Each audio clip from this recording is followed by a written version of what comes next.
Shabbat Shalom amigos, hoy es sábado 11 de mayo del 2019 y estoy en el norte del país, en el límite con el Líbano, en un lugar que se llama Nahal Ayun. Es una reserva natural muy linda que les recomiendo visitar, ya lo van a ver cuando empiece a filmar. Vamos a empezar por una introducción. Obviamente estamos haciendo el paseo tradicional con el Tanaj, con la Biblia en la mano, y hoy vamos a ocuparnos sobre este lugar, un lugar súper lejos, pero alguna vez tenía que llegar.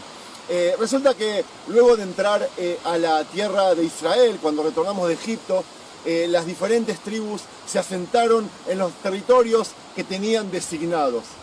Y hoy me voy a referir a la tribu de Naftalí. La tribu de Naftalí estaba ubicada acá y estaba limitada en el norte por un río, el río Litani o Litani. En el sur, otro río que se llamaba Isashar. En el límite este estaba también limitada por el río Jordán, la laguna Ajula y también el mar de Galilea o el Kineret. Del lado oeste ya estaba limitado con las tribus de Zvulún y de Asher, ¿okay? Y el monte Tabor, que alguna vez también estuvimos.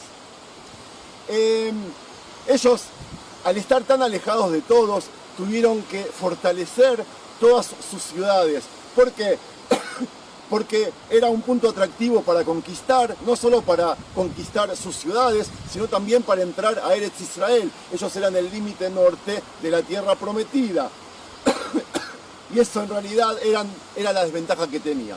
Por otro lado, al estar tan alejados y recibir semejantes territorios y semejantes territorios agrícolas para poder trabajar la tierra, y por supuesto estas fuentes de agua que era dividida en unas pocas ciudades, eso lo transformó en un lugar muy atractivo para vivir. Y la gente que vivía acá vivía tranquila, vivía en paz, no tenía preocupaciones, y es por eso que esta tribu no es tan nombrada en el Tanaj, no es tan nombrada en la Biblia. Solo se la nombra en el momento que van a ser conquistadas. Las principales ciudades que habían acá que tuvieron que fortalecer, por supuesto, son la de Dan, la de Ayun, la de Abel Bat Maacá, que también estaba por aquí. Y ellos tenían que defender, cercándolas incluso con murallas, como les dije, para que los ejércitos no puedan venir. Es verdad que las únicas veces que este lugar o que esta tribu es nombrada en la Biblia es cuando enemigos vinieron y la conquistaron. Pero también es verdad que a pesar de que es pocas veces nombrada en la Biblia, hasta hoy los judíos y el pueblo de Israel la recordamos, por lo menos este lugar, este río el Ayun, porque no solo que lleva el nombre del valle, del río y del monte, sino que también es uno de los lugares más lindos en riquezas naturales que la gente suele venir a pasear. Nahal Ayun, Tel Ayun y Emek Ayun, las tres cosas que llevan el nombre de este lugar que vamos a visitar hoy. Ahí vemos un manantial, aguas que van cayendo de, a ver si me ven ahí, de unos 9 metros de altura, y vamos a seguir, vamos a hacer un recorrido por el río, por abajo, y vamos a ver también otros manantiales. Adelante. Y con el río Ayun de fondo, yo abro el Tanaj en el libro de Reyes 1, del capítulo 15. Este nos relata en aquellos días cuando había en Eretz Israel, en la tierra de Israel, dos reinos. Luego de que Rehadam, el hijo de Shlomo, rompió el Reino Unido y formó el Reino de Israel en esta parte norte, tomó muchísimos terrenos. El otro reino se llamaba Yehudá y estaba en el sur. Lo formaba la tribu de Yehudá y partes de la tribu de Shimón y de Binyamin. Era reinada por los herederos de David. En ciertas épocas había cooperación entre los reinos, pero gran parte del tiempo había peleas entre ambos reyes y ellos solían hacer pactos con reyes de pueblos vecinos. Eran peleas políticas y también religiosas.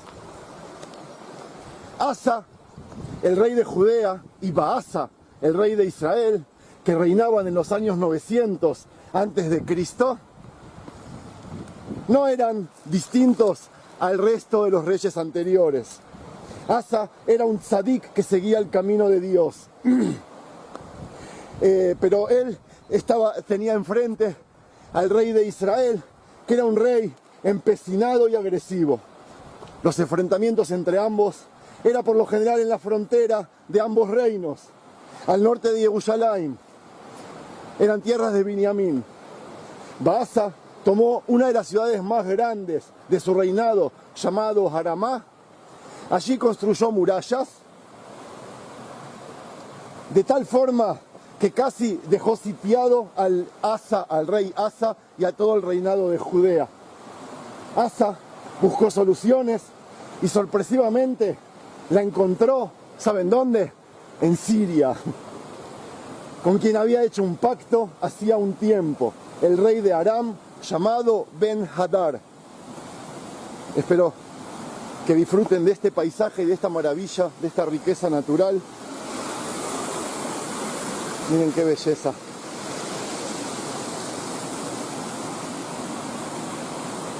Asa había entendido que si no puede vencer por la fuerza a Baasa, debería invertir mucho dinero y esfuerzos para evitar la lucha, permitirle al rey ganar y acercarse a su capital, Jerusalén.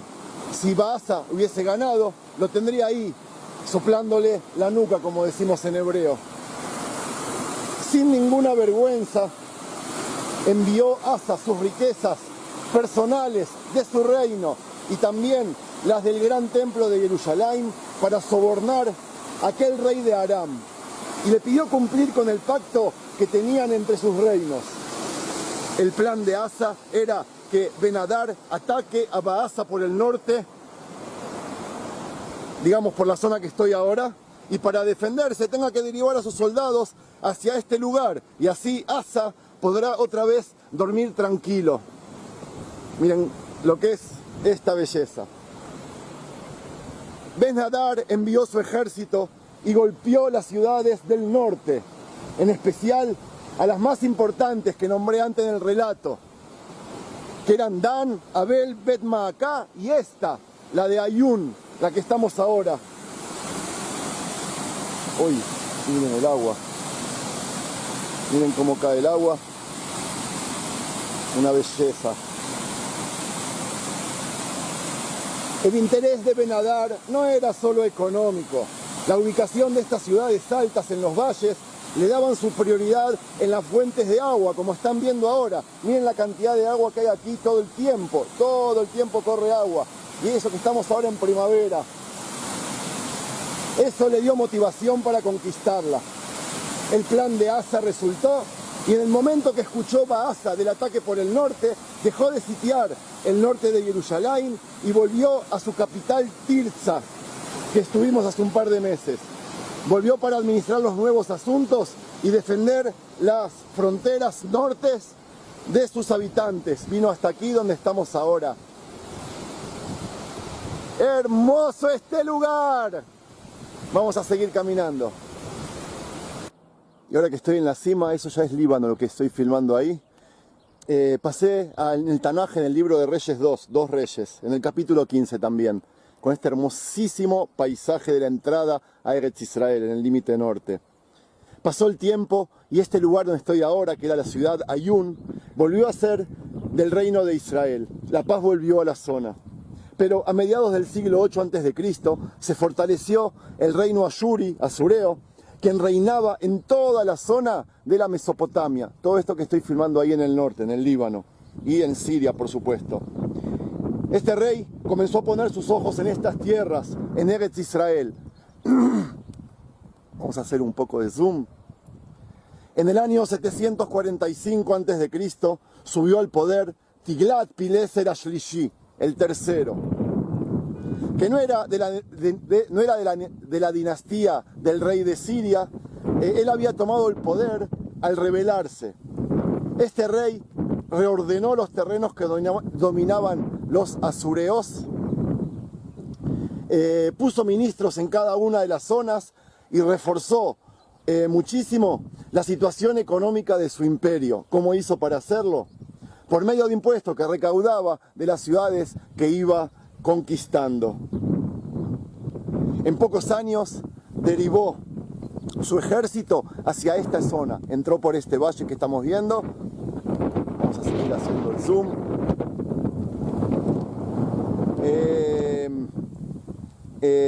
Conquistó el norte de Siria y en el año 732 a.C. salió con destino a Israel. En esos años reinaba en Israel Pakaj ben Ramliahu, un rey que iba en contra de Dios. Pero a pesar de eso, reinaba ya hacía 20 años. Pero así terminaron los 20 años de Pakaj ben Ramliahu. En una pequeña batalla en las ciudades nortes, esta que él reinaba aquí, sin esforzarse, Tigler-Pileser conquistó Ayun, Abel Bet Maacá, Kadesh y Hatzor, para luego ir a Dan y terminar la derrota total de todas las ciudades del norte. Todos los habitantes pasaron a vivir al exilio. Miren qué hermosa la vista todavía. Todos ellos pasaron a vivir bajo el gobernado el imperio del gobierno asureo, Ashuri, como decimos en hebreo, y jamás volvieron a reconstruir aquí, en estos lugares, ciudades israelíes. Bueno, y acá voy a terminar el video con dos cosas, una buena y una menos buena. Voy a empezar por la menos buena, que es el final del relato. Otra vez fue la tierra que le pertenecía a la tribu de Naftalí, aquella que estaba para defender la frontera, no solo de sus ciudades, sino de todo el reinado. Fue la que recibió el primer golpe y el más fuerte de todos, por parte de un ejército extranjero, pero a diferencia de otras veces, esta vez fue la última vez. Jamás se volvió a levantar. No solo la tribu de Naftalí, sino que todas las tribus que pertenecían al reino de Israel. El reino de Ashur tardó 12 años para destruirlas completamente y enviar a todas las tribus, a todos los habitantes de las tribus, al exilio. Aquí termina un capítulo de la historia que hasta este momento se llamaba Los hijos de Israel, aquellos que habíamos salido de Egipto y entramos aquí y nos asentamos en los diferentes territorios. Al exiliarse todas las 10 tribus que pertenecían al reinado de Israel, entonces nosotros pasamos a ser un pueblo, el pueblo de Judea, el pueblo judío, que estaba confortado por la tribu de Judea y además por la de Binyamin, que la tribu de Judea se la había comido. Y bueno, y así terminó un capítulo de un montón de hermanos quizás que andan por ahí perdidos en el exilio. Hermanos míos, yo pertenezco a la tribu de Judea, pero todos aquellos que pertenecían a las demás tribus, cuando nosotros hablamos de las tribus perdidas, nos referimos a este capítulo que comenzó aquí. El rey Ashur, el rey de Asirio, vino hasta aquí y se llevó a todos y los desparramó por toda la Mesopotamia y por todo su imperio después, y nunca más volvieron a retornar aquí. Los únicos que retornamos después de haber sido exiliados, pero eso pasó muchos siglos después, fuimos los descendientes de Judea y de Binyamin. Esa es la mala noticia. La buena noticia es algo que les quiero mostrar ahora, enseguida. Vamos.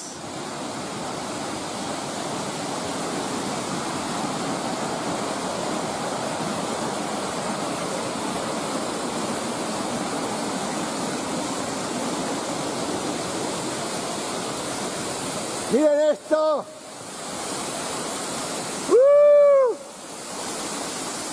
Un manantial de 23 metros de altura.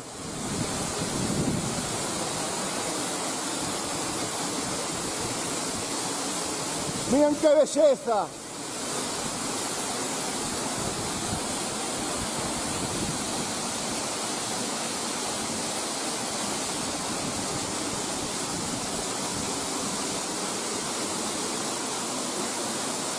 Esto era lo bueno que les quería decir.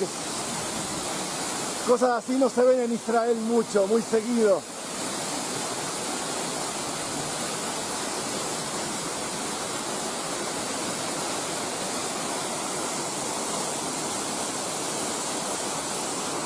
Bueno, y ahora sí, me despido. Shabbat Shalom.